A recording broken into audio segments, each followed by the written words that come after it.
In the heart of Palo Alto, California, where the roar of college crowds meets the golden hills. A love story unfolded that would blend the precision of a penalty kick with the grit of a fourth quarter scramble. This is the story of Sophia Smith and Michael Wilson, two star athletes whose journey began not on the field, but in the one place where champions recover, the ice bath. It was the fall of 2018 at Stanford University. Sophia Smith, an 18-year-old phenom from Colorado, had just arrived as the star striker for the women's soccer team. Her boots were already etched with the promise of national titles. Across the athletic complex, Michael Wilson, a lanky wide receiver from Maryland, was navigating his own initiation into Cardinal football. Neither was looking for romance. Their worlds were the turf, the weight room, and the relentless pursuit of their pro dreams. But fate, as it often does, had other plans. Their first encounter happened in the athlete's recovery room, a sanctuary of ice baths and foam rollers. Michael spotted her first.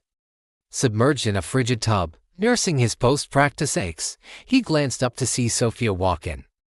A teammate had tipped him off earlier, saying, "Watch for the incoming soccer girl, she's a big deal." In that moment, with water lapping at his chin, Michael thought, "Oh God, that's her." But shyness got the best of him. Instead, he waited 15 minutes, dried off, and immediately followed her on Instagram.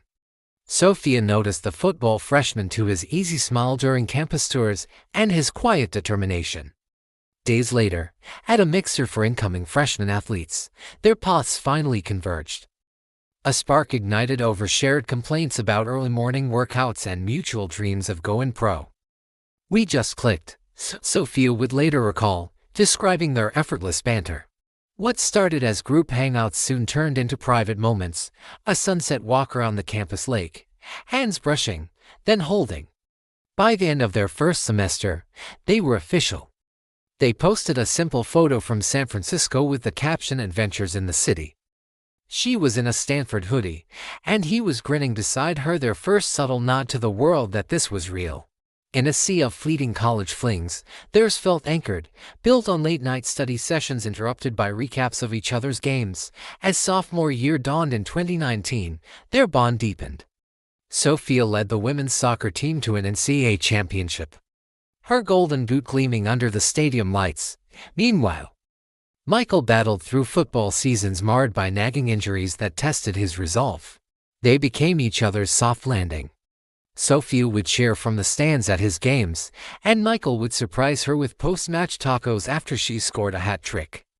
"We were kids figuring it out," Michael reflected, "but she made the chaos feel like home."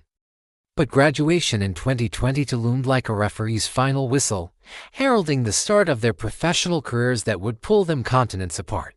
Sophia was drafted number 1 overall by the Portland Thorns in the NWSL and quickly became a cornerstone of the U.S.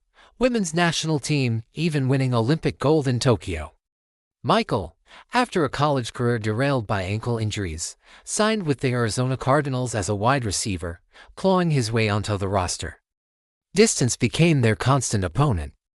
She was in Oregon for Thorns duty or jetting off to Europe for national team camps. He was grinding in the Arizona heat, fighting for every snap.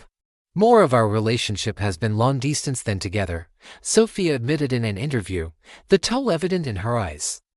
They bridged the miles with FaceTime dates at dawn and dusk, care packages of her favorite snacks shipped to his locker, and stolen weekends.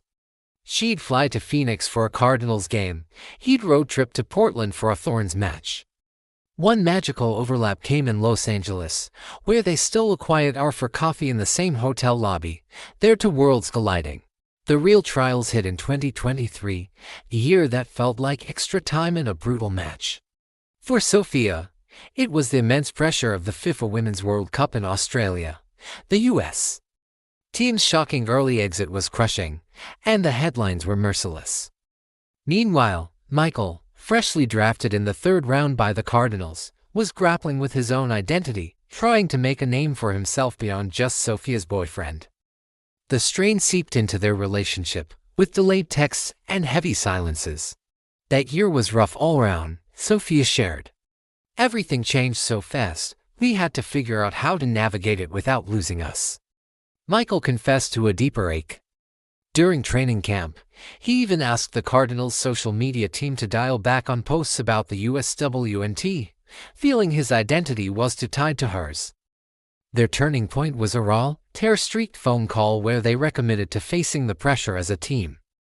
That summer, a clip of Michael's training camp speech went viral. He praised Sophia's resilience, calling her his North Star. "If she can do it, I can too," he declared, his words a testament to how her fire fueled his. The video racked up millions of views, with fans dubbing it the most wholesome sports love letter ever. Watching from afar, Sophia beamed. "All my friends were crying," she said. "It made me smile so much." By spring of 2024, with the scars from the previous year healed into strength, Michael orchestrated the moment that would etch their story into viral legend. On a sun-drenched afternoon in May, just after they closed on their first house together in Scottsdale, he dropped to one knee in their unfinished living room. There was no grand stadium, just hastily strung fairy lights and a playlist of their college anthems. "From the ice bath to forever," he said, his voice cracking as she said yes through happy sobs. The proposal video he posted on Instagram, a montage of their journey from freshman flirts to pro-power couple, exploded online, garnering over 5 million views in days. Their engagement announcement trended worldwide. Less than a year later, on a crisp January day in 2025, they exchanged vows in an intimate ceremony at their Arizona home. Surrounded by just 30 of their closest family and teammates, "She's my why on the field and off," Michael said in his toast. Today, at 24, Sophia and Michael embody the dream they chased from Stanford's fields. Sophia is a captain for the Thorns and a mainstay on the national team, while Michael is thriving with the Cardinals, his receptions climbing as he channels her poise into highlight reel catches. Their home, now slowly being furnished, hums with inside jokes, her teaching him soccer footwork in the backyard, him schooling her on NFL film study. Challenges still linger. Her Olympic prep pulls her east, while his season grinds on in the west. But they've mastered the art of long-distance love. "We built a strong enough foundation early," Michael says, "so distance is just temporary." Sophia agrees, with her eyes on the future, motherhood on the horizon, timed around her career's crescendo, and a family built on the same teamwork that has defined them. What makes their story so special? It's the purity of it, a recovery room glance that bloomed into a cross-sport saga of grit, grace, and unshakable support. In an era of fleeting fame, their story is a powerful reminder that the best plays in life aren't scripted, they're shared, from Stanford's turf to sold-out stadiums and quiet Scottsdale sunsets. They've proven that when two warriors link arms, they don't just win games, they conquer life. And as fans scroll through their latest post, the world falls in love all over again. Thanks for watching our story today. If you enjoyed it, be sure to like, subscribe, and hit that notification bell for more incredible stories from the world of sports. We'll see you in the next one.